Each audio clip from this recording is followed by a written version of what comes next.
തൊഴിലാളി വർഗത്തിന് വേണ്ടിയും അധ്വാനിക്കുന്ന ജനവിഭാഗങ്ങൾക്ക് വേണ്ടി തൻ്റെ രാഷ്ട്രീയ ജീവിതത്തിലുടനീളം പോരാട്ടം നടത്തിയ കമ്മ്യൂണിസ്റ്റ് നേതാവായിരുന്നു സഖാവ് അച്യുതാനന്ദൻ. കേരളത്തിലെ പ്രതിപക്ഷ നേതാവായും മുഖ്യമന്ത്രിയായും പ്രവർത്തിക്കുമ്പോൾ കമ്മ്യൂണിസ്റ്റ് തത്വങ്ങളിൽ നിന്ന് കടുകിട വ്യതിചലിക്കാതെ ഒരു യഥാർത്ഥ കമ്മ്യൂണിസ്റ്റുകാരനായിട്ടാണ് അദ്ദേഹം എല്ലാ രംഗങ്ങളിലും പ്രവർത്തിച്ചിട്ടുള്ളത്.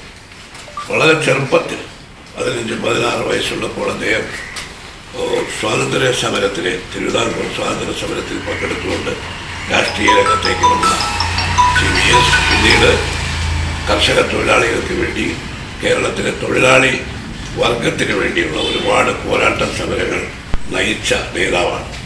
വളരെയധികം ത്യാഗവും കഷ്ടപ്പാടുകളും സഹിച്ച് രാഷ്ട്രീയ പ്രവർത്തനം നടത്തി കമ്മ്യൂണിസ്റ്റ് പാർട്ടിയിൽ താഴെ തലത്തിൽ നിന്ന് ഏറ്റവും ഉന്നതങ്ങളിലേക്ക് എത്തിയ അദ്ദേഹത്തിൻ്റെ നിര്യാണം മാർക്സിസ്റ്റ് പാർട്ടിയോടൊപ്പം തന്നെ കേരളത്തിലെ തൊഴിലാളി വർഗത്തിനും അധ്വാനിക്കുന്ന ജനവിഭാഗങ്ങൾക്കും വലിയൊരു നഷ്ടമാണ് ഉണ്ടാക്കിയിട്ടുള്ളത്.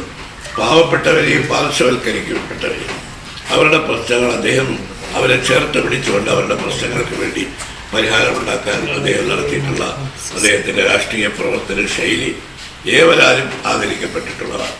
അദ്ദേഹത്തിൻ്റെ നിര്യാണത്തിൽ എനിക്ക് വ്യക്തിപരമായുള്ള ദുഃഖവും ഞങ്ങളുടെ പാർട്ടിയുടെ ദുഃഖവും ഞാൻ ഇവിടെ രേഖപ്പെടുത്തുന്നു.